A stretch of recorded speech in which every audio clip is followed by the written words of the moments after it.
Alright, I'll pick up here with the corrected version of the solution to question 9. We're asked to solve the equation using the quadratic formula. And to do that, it's probably going to be easiest to start by isolating all terms on one side of the equation and leaving 0 on the other.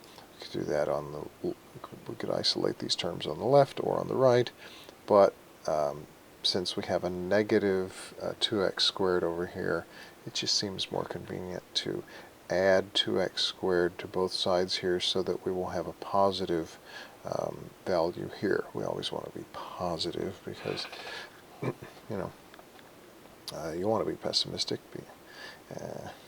Being negative is just leaves you depressed. Okay, so we add 2x squared to both sides of the equation here. We add 6 to both sides, and that cancels these terms additively, so we do have 0 on the right side. And then on the left, the end result is 3x squared minus 10x plus 6. To use the quadratic formula, we need to identify the a, the coefficient of the x squared term, the b, which is the coefficient of the x term, and the c. B we see is negative 10. Don't forget to bring the sign along here if you have a negative coefficient there on your final. And then c is 6. So a is 3, b is negative 10, c is 6, and we plug them in here. The quadratic formula in the numerator starts with negative b. Well, b is negative 10. And so we place negative 10 inside parentheses here. And so negative 10 is positive 10. And then inside the parentheses we have b squared minus 4ac. Well, b again is negative 10, but it's inside parentheses because when we multiply negative 10 times negative 10 we get a positive 100, so we need to remember that even when we're squaring a negative number, we're going to get something positive. And then a is 3, c is 6, so we place those here. When we multiply 4 times 3, we get 12, times 6 is 72. So when we subtract 72 from 100, we get 28. So that's what's inside our radical. And then in the denominator, we have 2a. A is 3, so this is 2 times 3. I've left it that way because I know that in a moment I'm going to factor a 2 out of all out of both of the terms in the numerator, and that's going to cancel as we see down here with the 2 in this denominator. So 10 is 2 times 5, so that's what I've represented here. Square root of 28 can be factored as square root of 4 times square root of 7, and of course the square root of 4 is 2, so this 2 and this 2 get factored out here, and that leaves behind 5 plus or minus the square root of 7. And we've canceled the 2's in the numerator and denominator, cancel them multiplicatively is what that's called. And that leaves behind 5 plus or minus the square root of 7 over 3. Now in question 10, we have an application here. We have rocket carrying fireworks, and its height is a function of time, and it's given by negative 16t squared plus 64t plus 80. Excuse me, the height h is in feet and the time t is in seconds. We're asked first, what's the height of the rocket after 1.5 seconds? Well, that means that t is equal to 1.5, and so we put 1.5 in here for our t and 1.5 in here for our t. And when we square when we square 1.5 and multiply it times negative 16 and add that to 64 times 1.5, and this is negative 16. If I didn't say that, this is negative 16, so this term is going to be negative. And when we add that to 64 times 1.5 and then add it to 80, the grand total is 140 feet. So the rocket is 140 feet in the air after 1.5 seconds.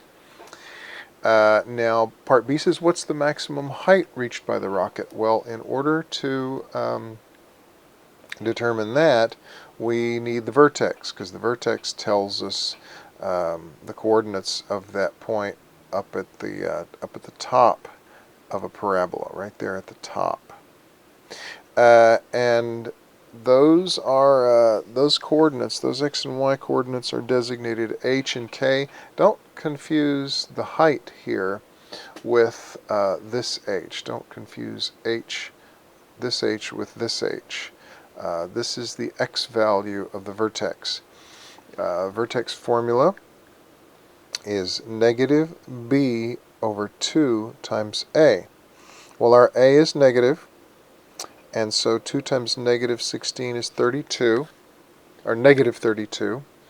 And 64 divided by negative 32 is negative 2, but the entire thing is negative, so those negatives, two negatives make this a positive. And so h, the x value of the vertex, is 2. That's 2 seconds after the rocket is launched. And so to find the height, we need the y value, the k, of the vertex. And so we substitute this x value into the function. So t is 2 seconds. We put a 2 here and a 2 here. And when we make all these multiplications and subtractions, we end up with a total of 144 feet. So that's the maximum height the rocket reaches. How long will it take for the rocket, in part C, how long will it take for the rocket to hit 128 feet? Well, again, this is the height function. So what t is going to give us 128? So we make that substitution, 128 here, for the height, but we subtract 128 from both sides of this equation so that we have the quadratic set equal to 0, and that makes it easier to solve. And we can't factor this, and we could complete the square, but we didn't really go over that, and it's distasteful, I think, to most algebra students. So I used the quadratic formula. I didn't show that work here, but I used the quadratic formula and came up with 8 plus or minus the square root of 17 over 4. And when I simplify that, I get about 0.96 seconds and 3.03 seconds. Well, since the rocket takes a path that goes up and then back down, we know that the first time is the time when the rocket first reaches 128 feet. I mentioned the 3.03 just because technically it does hit 128 feet on the way back down. Then finally it says, how many seconds after it is launched will the rocket hit the lake? Well, that's going to be a height of 0. And so all we have to do to find that is solve the quadratic equation for the values of t that will give us 0.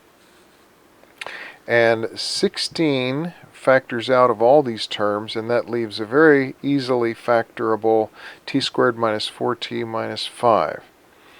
And those two factors will be t plus 1 and t minus 5. And that shows us, we should be able to see that without any more work, we should be able to see that if negative 1, if t was negative 1 here, negative 1 plus 1 is 0, the entire product is 0. And so negative 1 is one of our possible solutions. And then if t was 5 here in this factor, 5 minus 5 is 0, the entire product is 0. And so that is the answer that makes sense, because after 5 seconds the rocket goes up and it comes down and reaches the lake after 5 seconds. We're not able to travel in time, so a value of negative 1 seconds doesn't make any sense. So our answer is t equals 5.